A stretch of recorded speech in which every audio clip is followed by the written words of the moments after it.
I call this meeting to order. The time is 5:35. This is a regular meeting of the Weslaco City Commission. As required by law, the office of the city secretary properly posted a notice of the meeting. Today is Tuesday, March 5th, 2024, and the purpose of this meeting is to discuss the agenda as prepared and presented. If during the course of this meeting, the discussion of any item on the agenda should be held in executive or closed session, the city commission will convene in such executive session in accordance with section 551.001 of the Texas Government Code. At this time, there are 7 executive session items. It is a tradition of this commission to include in its meeting a prayer and pledge of allegiance to our American flag. Tonight, we are pleased to have, we do that first, right? See, I'm already all off because Commissioner Gonzalez threw me off. Sorry. Threw me off.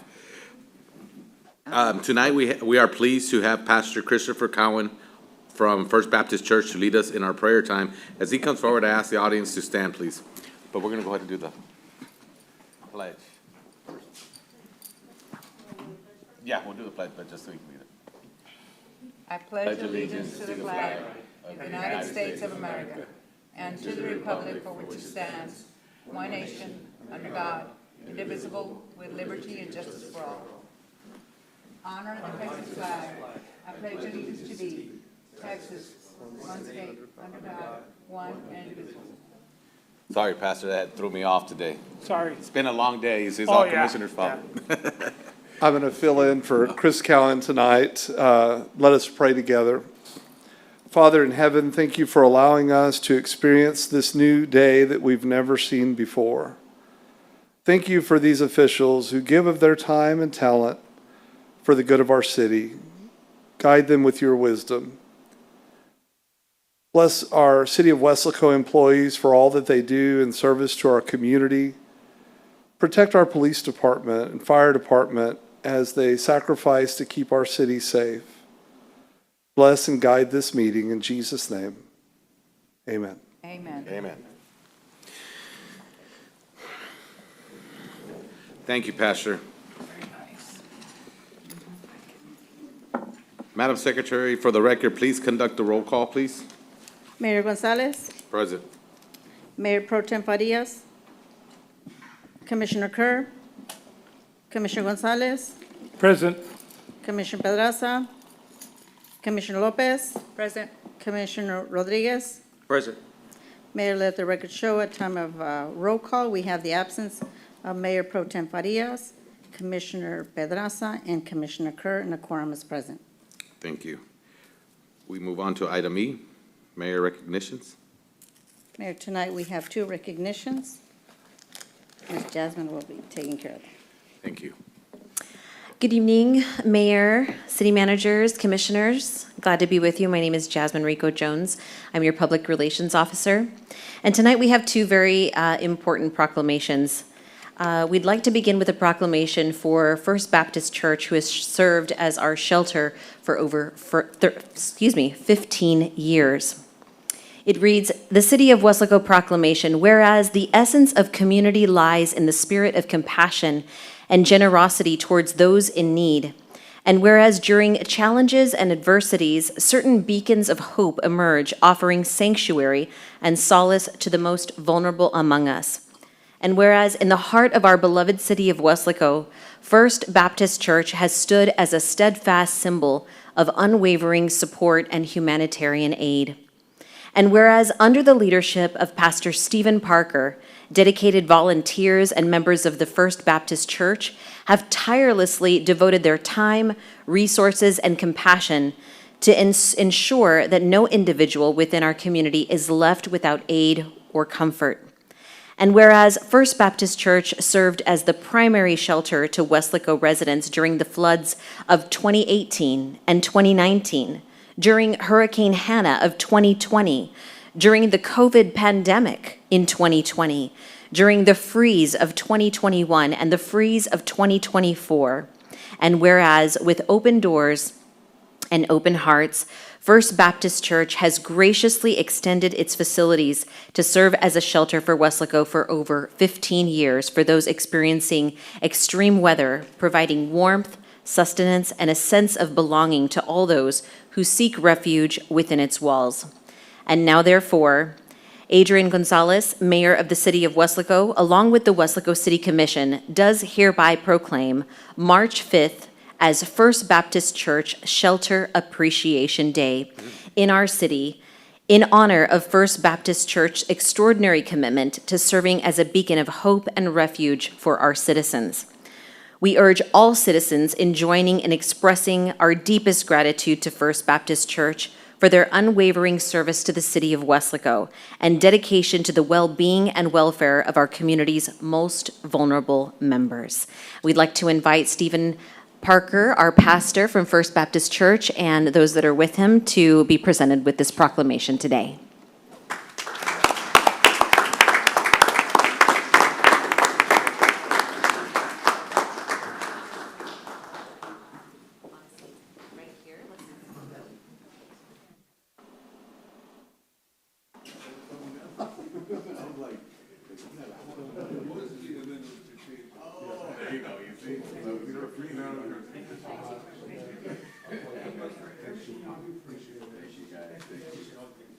Yeah, greatly appreciate it.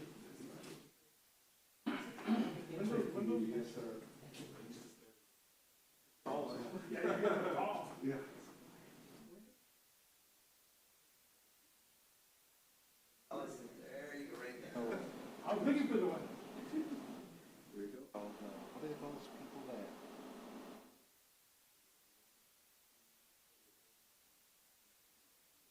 If you could just stay there for just a second, we'd like to invite our fire chief up, Antonio Lopez, to say a few words, and also our police chief as well. Thank you. Dr. Parker, I appreciate everything that you've done for the city. As emergency manager for the city of Weslaco, every time that we were faced with an obstacle, either could be man-made, a natural disaster, and unfortunately here in the city of Weslaco in the Rio Grande Valley, we've experienced a lot of natural disasters. Actually, you've been the shelter for the city since Hurricane Dolly. Hurricane Dolly was a Category 1 hurricane that came through the city and through the Rio Grande Valley and just parked itself on the valley, experiencing a lot of floods, a lot of displacement. I took over as emergency manager in 2015 as also the fire chief, and we've been working with you day in and day out for the disasters we've had. 2018 was one that I can remember. We had a large displacement of people within the citizens of Weslaco. You opened the doors, your volunteers came through. Outside was chaos. But when you went to the shelter, there was some sense of peace. And I appreciate that. So thank you for being our shelter, but more of all, being a friend to the city of Weslaco, and I appreciate that. Thank you very much. So on behalf of the men and women of the Weslaco Police Department, I can say with certainty that the First Baptist Church and Dr. Parker have given us so much, and you know, we talk about giving more to the community than we take out of the community. I can say the First Baptist Church gives us a ton. And so on behalf of the men and women of the Weslaco, we before I say that, you know, when we get community members that are willing to put back in, as a leader, we're always cognizant of the fear of going to the well too many times, right? But the First Baptist Church has assured me that well will never run dry, and it is truly appreciated. So much so that I've asked Pastor Parker to become a part of the Weslaco Police Department team and asked him to be the chaplain. So he now is one of our 2 chaplains for the Weslaco Police Department. So on behalf of the men and women of the Weslaco Police Department, thank you.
Our second proclamation tonight, whereas 1 in 3 people in the Rio Grande Valley has diabetes, and about half of them are not aware that they have the disease, and whereas recent data from Unidos contra la Diabetes shows that 27% of the population of our region has been diagnosed with this disease, nearly 3 times higher than the national average.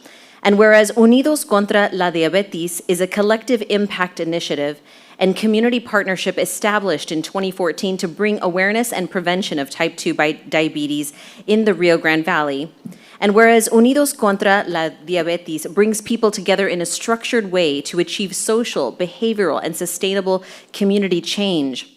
And whereas partners of the organization represent a wide range of regional and local hospitals, community clinics, foundations, universities, and faith-based organizations to improve the lives of children and families in our area.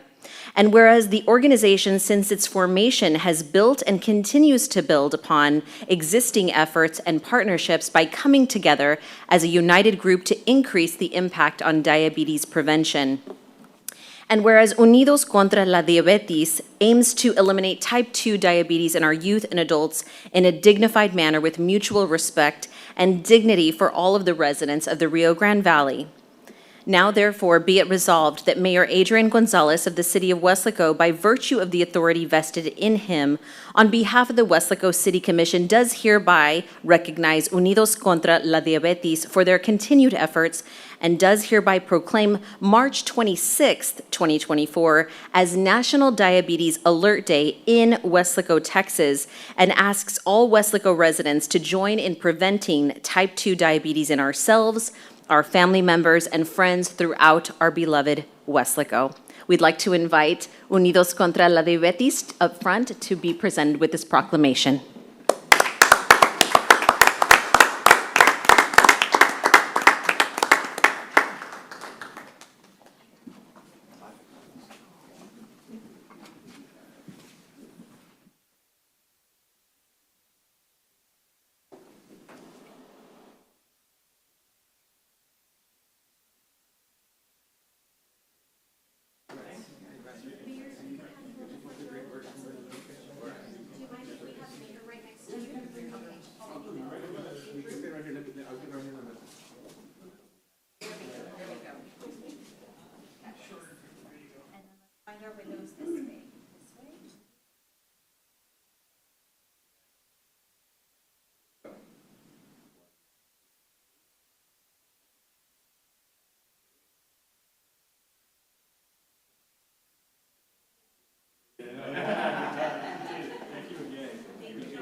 Again, thank you guys, and keep on doing the good work and spreading that word about staying healthy and fit, and so thank you very much. I appreciate it. And also the First Baptist Church, I know they've done a lot for the city of Weslaco, and I know myself and Chief were at the church the time that we had our freeze, and they go beyond to help out. And the parishioners there are great. You know, they volunteered their time and really helped out. So again, First Baptist Church, awesome job, and we really appreciate everything that they do for the city of Weslaco. So thank you.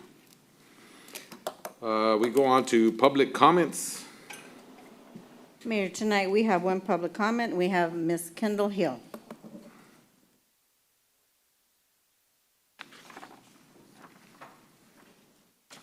State your name for the record. We have 3 minutes.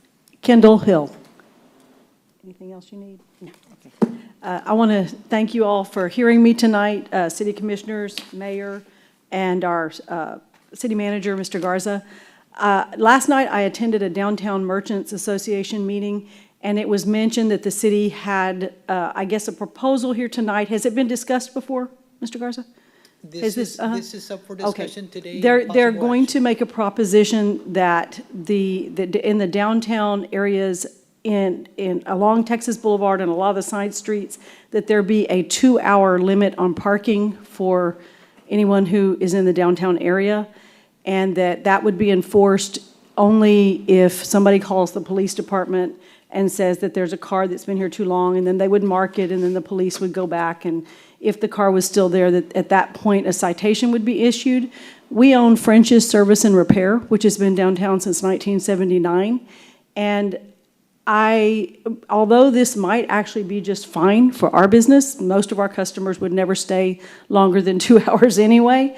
I'm concerned that we are trying to make an area in downtown, and I think wisely so, where people want to come and they want to shop, and then they might want to go to eat, have a drink, and they might want to eat. And, we've put a lot of city money and, efforts and marketing into, let's be very welcoming in downtown Weslaco and, hang out here. And then we're going to put signs up that say, by the way, you can only stay for 2 hours. And I just think that we do have a problem with a lot. I think the root of the problem with the shortage of parking downtown is not actually the customers. I think that it's employees inside of the businesses, business owners, including myself, I've been guilty of this, park along the side streets and in the front. And of course, as a business owner, I kind of think about, is this an okay time for me to do this or not? And I try to kind of self-regulate that way. But apparently there's some, businesses, particularly a new business downtown, that a lot of the employees, and they have a number of employees, are parking out in front and to the side, and despite being, voluntarily asked to move into less desirable parking, they are just staying there. And I think we do need to address the parking issue downtown. I think if we're going to continue to market and ask people to come here, we need longer range solutions. And I think the city's pursuing that. Perhaps that empty lot at the corner of 5th and Texas could be developed, or we could, lease or purchase the old Wells parking lot building. Some parking, closer to downtown would be good. But as it stands right now, other than the parking on the streets, there is no official public parking lot that I know of. And we're asking employees not to park there, but we're not giving them any other access to official parking, is one of my concerns. But I think my bigger concern is, I think that signs that say 2-hour parking only are less than welcoming. My husband and I remember back when the city had the parking meters, and when they, the customers had to put the money in there. And I don't think the customers ever really objected much to putting the small amount of change in those meters. But what they did object to was when they got fines for staying too long. And we had a meter person that was dedicated to that. And it really did have a chilling effect. And we remember when those were taken out, the comments and how happy our customers were that they didn't have to worry with those meters anymore. So I just want to, kind of put that out there as an idea also. I had mentioned to Mr. Garza, Dennis and I had an idea that perhaps the ordinance could say that business owners and employees, or people who are working in those businesses, would not be allowed to park in those areas, and that we could put signs up that said customer parking only. I actually think just voluntarily, customer parking only might do a lot towards keeping it that way. But I think Mr. Garza had felt like there were some enforcement issues with doing it, that way. But to me, if a policeman's going to have to come and mark a tire and then come back and time it and mark that tire, I don't know why, if this is going to be called in, why the business owner like me, I couldn't just say, there's an employee that is parking there every day, Mr. Policeman, they work over there. Could you go ask them if that's their car? Maybe warn them. If they don't stop the practice, then a ticket could be issued then. Because if the problem is, the owners and the employees, I think the ordinance should address that problem rather than punishing the customer that might want to be downtown for 4 hours. I just think about like Nuevo Progreso. If I went to Nuevo Progreso and there was a 2-hour only, Time's up. okay, parking. Anyway, thank you for your time. I appreciate you hearing me. Thank you, appreciate it, ma'am. We move on. We're gonna go ahead and move on from reports today. So we're gonna go ahead and move on to consent agenda. Is there anybody that wants to pull something out of consent agenda? I'll go ahead and start off with Commissioner Lopez. No. Not good. Commissioner Gonzalez? Commissioner Ruiz? Do I have a motion to approve consent agenda? So moved. Second. I have a motion by Commissioner Gonzalez and a second by Commissioner Lopez to approve consent agenda as presented. All in favor, vote by saying aye. Aye. All opposed, same sign. Motion passes. Move on to new business, item A. New business A, discussion consideration to approve the final plat for Angelita Estates subdivision being 3.441 acres out of Farm Tract 799, West Tract subdivision, Weslaco, Dallas County, Texas, located approximately 535 feet south of Tierra Santa Drive on the east side of South Border Avenue, and authorize the mayor to execute any related documents. Possible action. So this is a proposed three-lot subdivision located outside our Weslaco city limits. It's going to be supplied with water by the city of Weslaco through an 8-inch water line and sanitary sewer through a 12-inch sanitary sewer line. The developer has asked for a variance to allow for off-site drainage and has provided their letters of support from the irrigation district and the drainage district. Staff and P&Z are recommending approval of the final plat. Hey, Rebecca, just to clarify, when someone requests a variance for off-site drainage, it doesn't mean that there's no drainage. It just means it's going to be, So typically when it's off-site, what they're doing is they're going to where the nearest ditch is that this is going to outfall into, and they're going to excavate that to account for the 50-year storm that they're required to have. that was the point I was going to make. It just to Yes, clarify. sir. They're still meeting the requirement. It's just, instead of on the development, it's going to be off-site, right? Right. And this ultimately ends up also getting approved by the drainage district, by the irrigation district, because it's part of the drainage report. And just throwing it out there for full disclosure, drainage district does prefer that we do not do on-site. So does county. County doesn't allow for on-site drainage because the idea is after a while, HOAs go defunct, neighbors don't maintain it, and the ditch that was there to collect the water and slowly bleed out isn't maintained and no longer serves its purpose. But by doing the ditches, which are city-owned or county-owned or irrigation-owned, there's a guarantee that those are always going to be maintained. And that seems to be the general practice. All right. Do I have a motion? Motion to approve. Second. I have a motion by Commissioner Lopez and a second by Commissioner Ruiz to approve item A as discussed. All in favor, vote by saying aye. Aye. All opposed? Motion passes.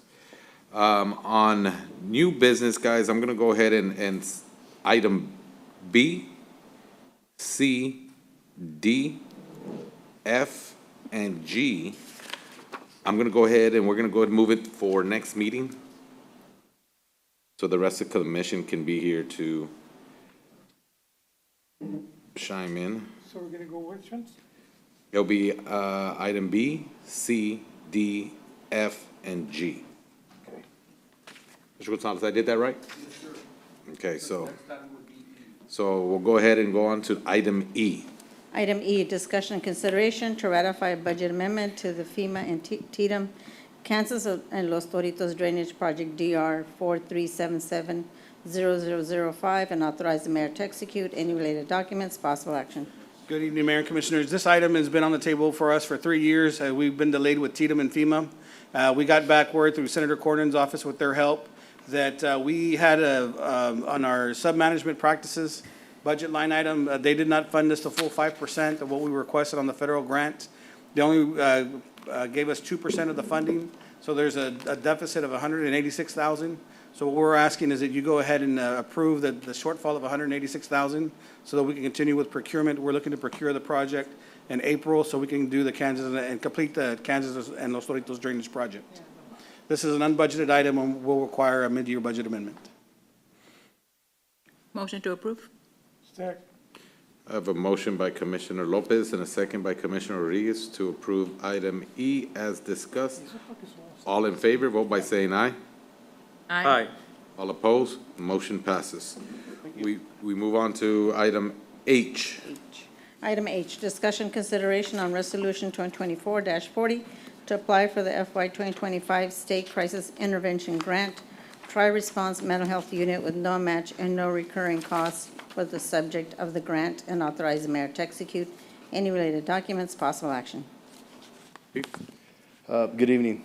So I think it's pretty common knowledge that the police departments are the Swiss Army knife of government. And so oftentimes when there is an issue, whether it's be in the evening or weekends or holidays, the police always get called, whether it's a gas leak or whether it's a water break or whatever it is, we always get the first phone call and we're always the first response for this.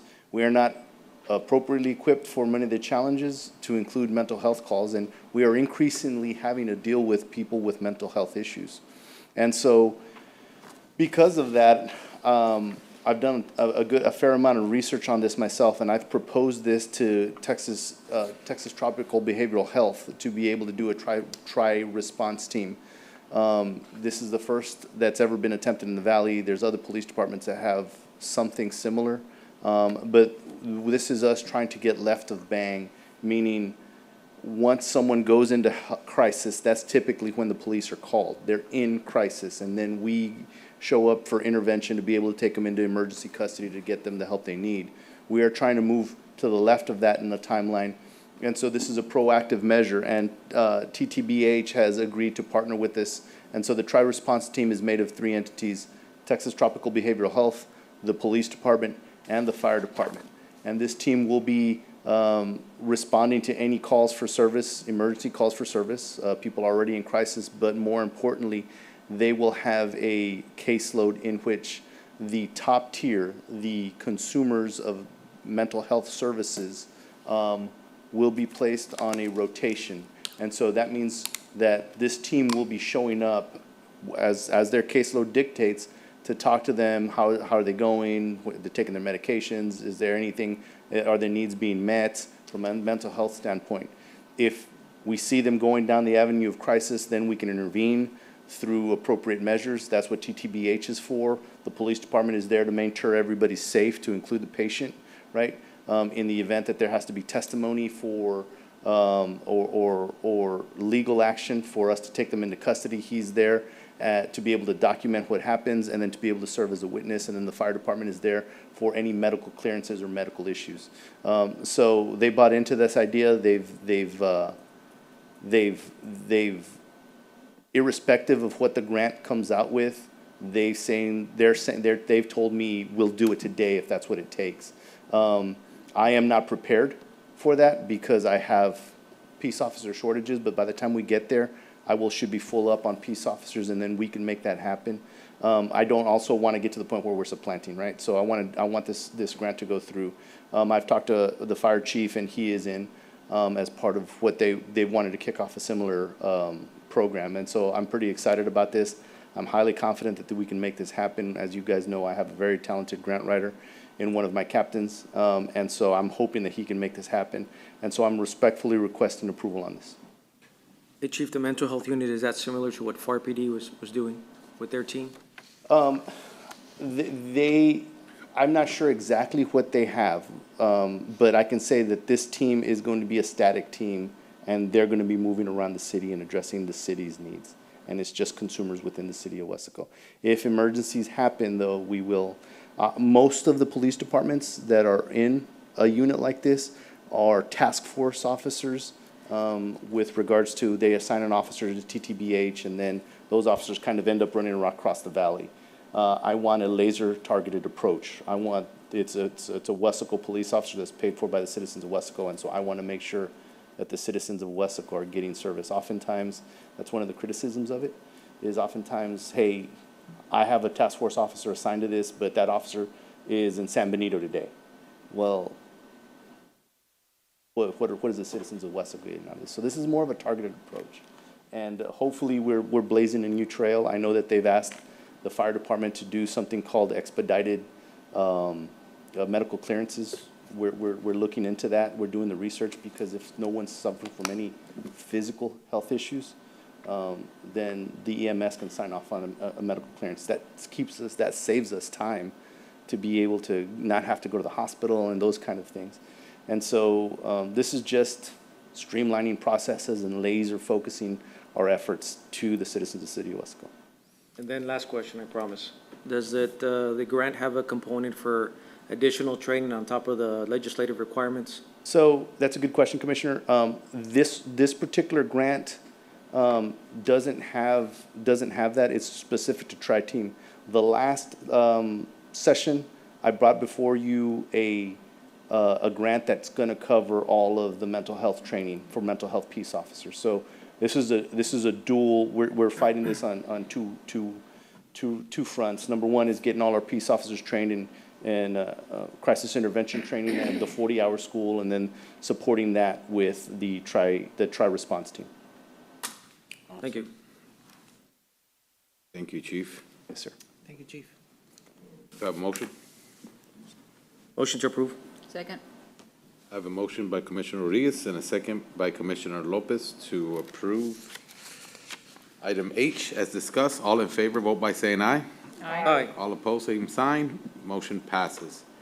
Item I.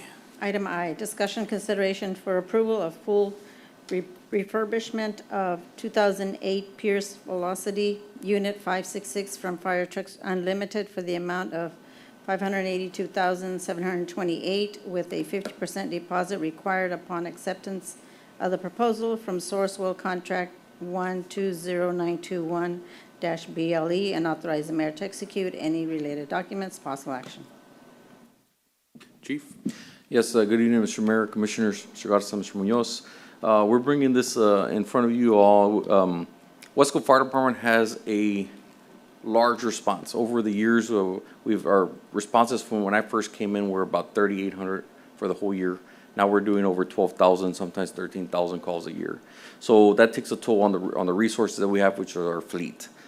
This unit that we're bringing towards in front of you is Unit 566. It's a reserve engine that we have. We're asking for permission to send it off for full refurbishment. They actually take this truck apart all the way to the frames, replacement of axles, engine rebuilds, transmission, pumps, everything. So they go through it with a fine-tune comb. So that's what we're bringing up to you. This is going to be the first of many that we'll bring up, rebuilding our reserve fleet. So we're trying to have a new reserve fleet. So when our frontline trucks go out of service for brakes, belts, whatever the case may be, then we bring a reserve truck in, and our firefighters have the top-of-the-line equipment as reserves as well to get that job done and answer the calls that hear the citizens of Weslaco. Chief, and if it was a brand-new unit, how much would it cost us? So if we were not refurbishing our reserve fleet that we have now, a brand-new unit, today this truck would be about 1.3 million. So we're saving money. We're saving on the sense of not having to buy a brand-new truck to move into reserve status. Yeah. So the trucks that we do have that are currently reserved, we're going to try to refurbish those, and this is a 12-month turnaround time. So we would have this truck back into the city by February or March of next year. But the good thing about this is the price also includes a rental truck for us while our truck is away, getting refurbished. The company sends us a truck and we put a truck into service day one. Oh, good. So our time frame of waiting for a refurbished truck for being 12 months is reduced to that one day where we get the truck delivered and then they take ours to go away. Typically, new fire trucks right now is about 24 months to 36 months delivery times. Yeah, I know we've discussed that. Yes, sir. Pretty- So this is our program that we've put together. We pitched that to the city manager, and this is a program that we have outlined for the next 5 years of replacing our reserve fleets, of refurbishing. So this is number one. Thank you, Chief. Yes, sir. Appreciate it. Chief, is that in line with like best practices? Yes, sir, correct. yeah. So we've done a lot of research on this company, and a lot of departments around the Austin area have sent trucks to this agency for refurbish. City of McAllen also sent one of their crash trucks from the airport, had it fully refurbed by this company. A lot of the departments in other states in the East Coast also use this. So it gives us another 10 years. Instead of having that truck at 10, 11, 12 years and send it out to pasture because we can't use it anymore, the maintenance cost is too much. Refurbishing this cost at 50%, putting it back in, it gives this truck another 10 years of life. Now we're building a brand new reserve fleet. So it's a major win for us being able to find them and also to talk to other departments that have had used them before, and their experiences are very good. Good. Do I have a motion? Motion to approve. Second. I have a motion by Commissioner Rodriguez and a second by Commissioner Gonzalez to approve item I as discussed. All in favor, vote by saying aye. Aye. All opposed, motion passes. Thank you. We move on to item J. Item J, discussion and consideration on ordinance 2024-09, amending section 106 of ordinance 200, the city of Weslaco stopping, standing, and parking ordinance codified as Article 3, section 134-133 of the Weslaco Code ordinances to designate a 2-hour parking zone on downtown roadways, including Texas Boulevard from Pike Boulevard to 6th Street, 3rd Street from Kansas Avenue to Missouri Avenue, 4th Street from Kansas Avenue to Missouri Avenue, and 5th Street from Kansas Avenue to Missouri Avenue, and ordaining other matters with respect to the subject hereof. First reading of ordinance 2024-09, possible action. Good evening, Mayor and Commissioners. This item pertains to this proposed 2-hour parking limit on Texas Boulevard. And this is proposed between Pike all the way to 6th Street, and then 3 other streets on 3rd, between Kansas and Missouri, same thing on 4th, Kansas and Missouri, and 5th, Kansas and Missouri. And the purpose of this is to kind of promote a more regular availability of parking by limiting the time that they would have a more frequent turnover on the parking availability. And so this is to promote, more parking for the different businesses along Texas Boulevard and those other streets included. Yeah, no, I know that we have, we promote downtown, a lot, right?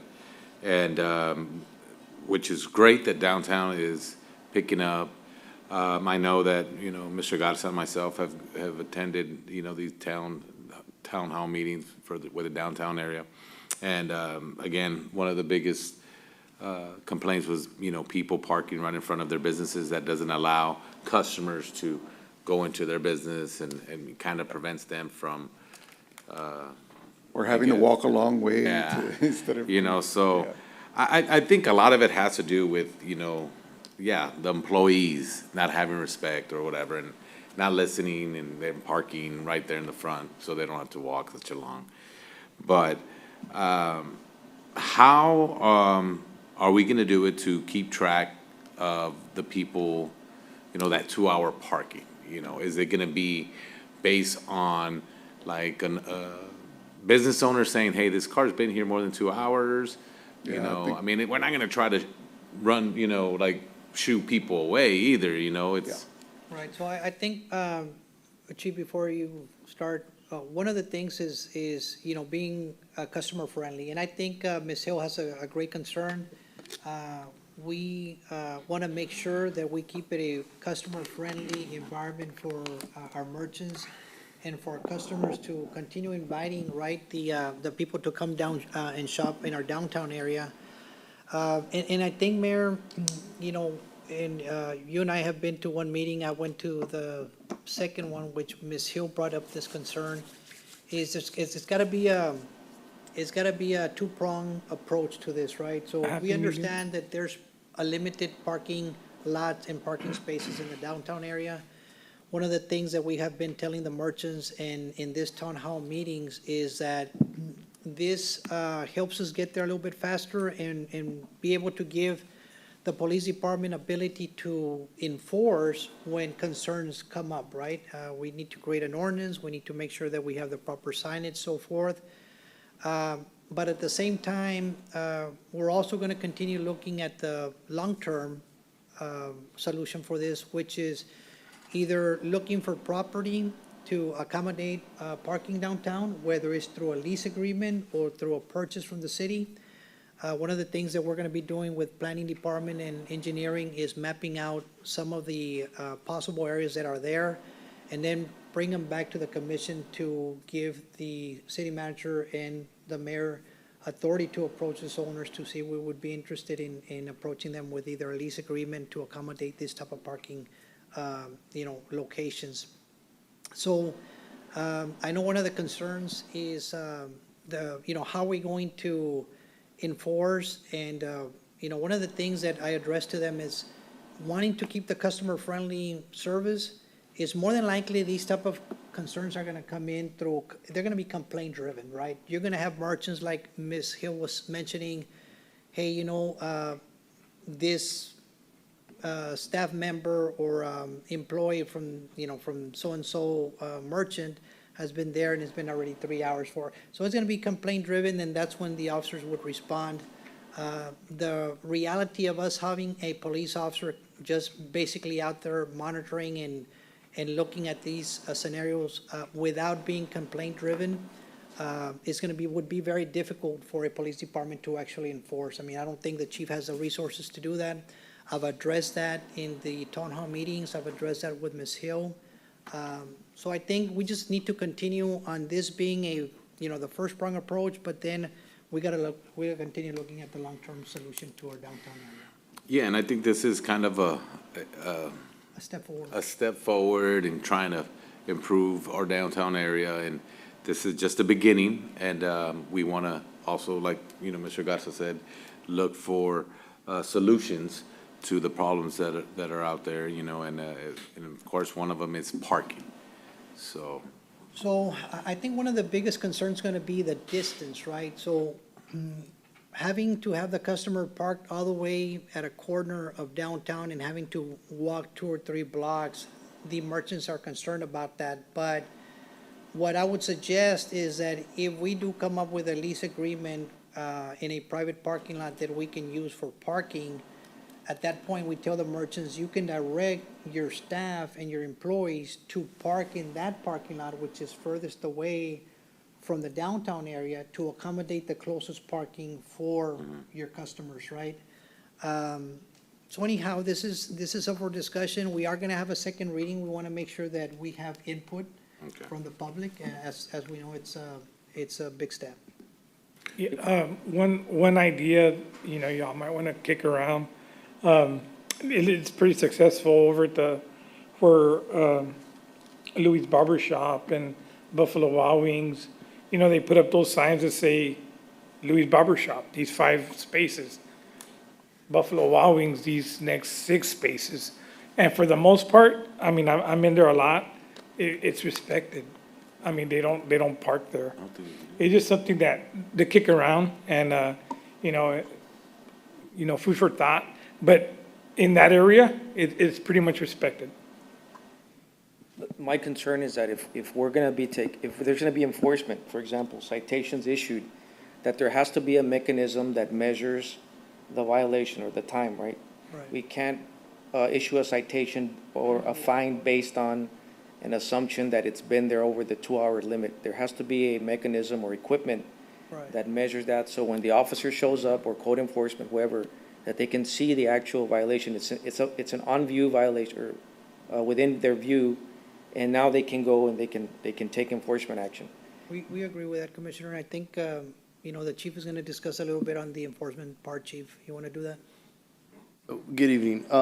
To the mayor's question on the enforcement activity, typically when the commission passes an ordinance such as this and it's new out there, we will give 2-3 weeks, a month of just warnings, right? It's complaint driven, so when we show up, we'll give everybody a month grace and say, hey, this is a warning, da-da-da. And then we'll begin an enforcement period, right? We'll kick off an enforcement period. I think that's just fair, particularly for downtown area that's been this way for a long time. We'll give a bit of grace. When we start seeing repeat offenders, then we will start moving into the enforcement phase of things. And so I did some research real quick on the chalk, marking the chalk and marking the curb and see if it's meeting. That was a Supreme Court challenge. I didn't find the resolution on the decision of that. So I don't know if that's one way for us to be able to measure time. Secondly, I mean, we will do our diligence on the matter and say, hey, if their business is where that car is parked has cameras, then that'll suffice for in the view. I think, we're not making an arrest, we're issuing a citation. If a challenge, the citation can be challenged at that point with the municipal court, and the officer will testify.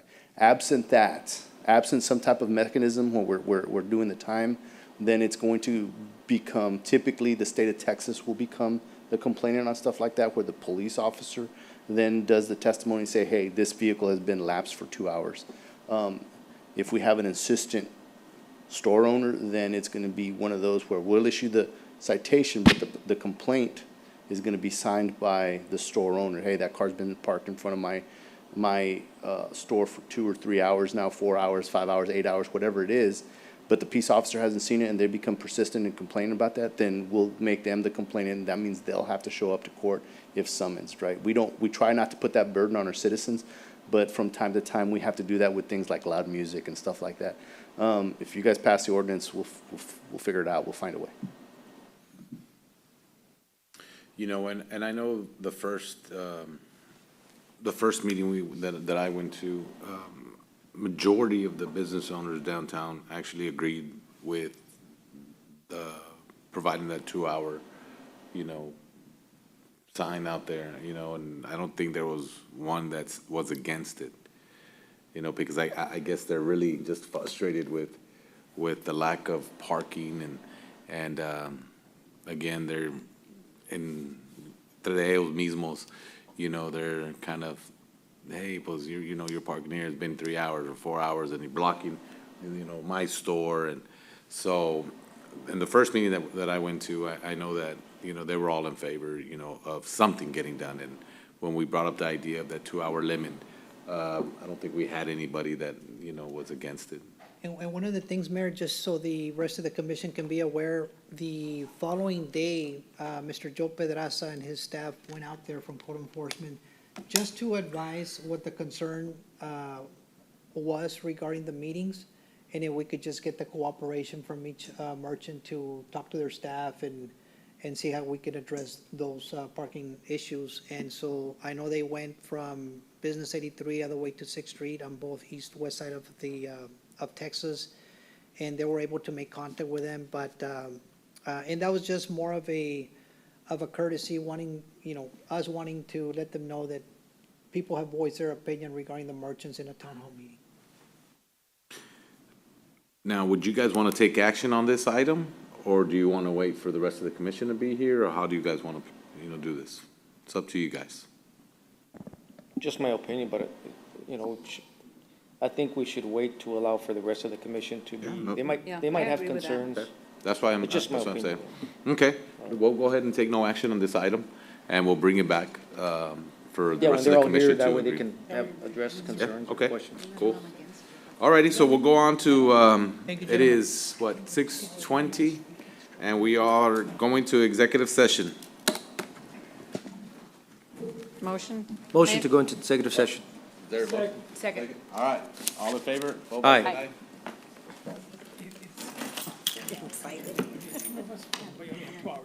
Executive session.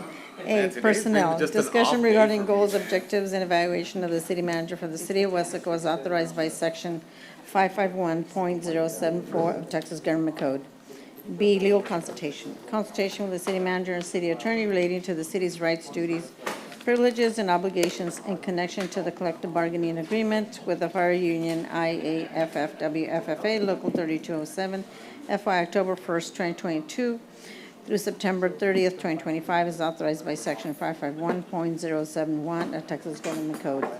C, real property. Consultation with city attorney on the acquisition, sale, exchange, lease, or value of real property located on 18th Street west of Pleasant View Drive, described as being 12.16 acres of land out of a gross 14.82 acre tract of land out of Farm Tract 706, West Tract Subdivision, West Godell County, Texas, as authorized by section 551.072 of the Texas Local Government Code. D, real property. Consultation with city attorney on the acquisition, sale, exchange, lease, or value of real property being 35.28 acres except a southeast 1.90 acre for a 33.38 net acres of land out of Farm Tract 59, West Tract Subdivision, West Godell County, Texas, as authorized by section 551.072 of Texas Local Government Code.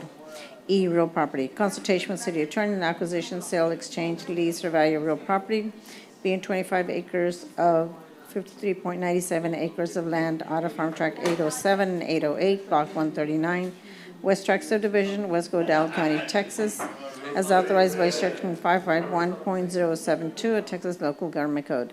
F, real property. Consultation with city attorney on the purchase, exchange, lease, or value of real property located on the northeast corner of Interstate 2 and North Airport Drive intersection as authorized by Section 551.072 of the Texas Local Government Code. G, real property. Consultation with city attorney regarding the purchase, exchange, lease, or value of real property legally described as lots 18, 19, 20, 21, and 22, Block 42, Weslaco Original Town Site Subdivision, Weslaco, Dallas County, Texas, as authorized by Section 551.072 of Texas Government Code.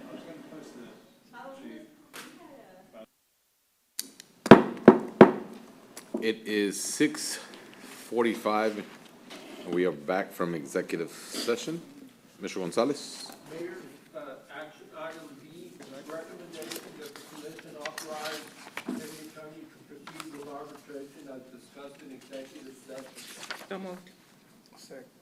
I have a motion by Commissioner Lopez and a second by Commissioner Gonzalez to approve item B as discussed in executive session. All in favor, vote by saying aye. Aye. Motion passes. Item B, Mayor, recommendation that the commission authorize staff to proceed with purchase of property under the terms and conditions as set forth in executive session. So moved. Second. I have a motion by Commissioner Lopez and a second by Commissioner Rodriguez to approve item D as discussed in executive session. All in favor, vote by saying aye. Aye. All opposed, motion passes. Those are all the action items, Mayor. Motion to adjourn? Second. I got a motion and a second. All in favor? Aye. Good night. Thank you, Juan. Thank you, guys. Thank you. It is 6:49.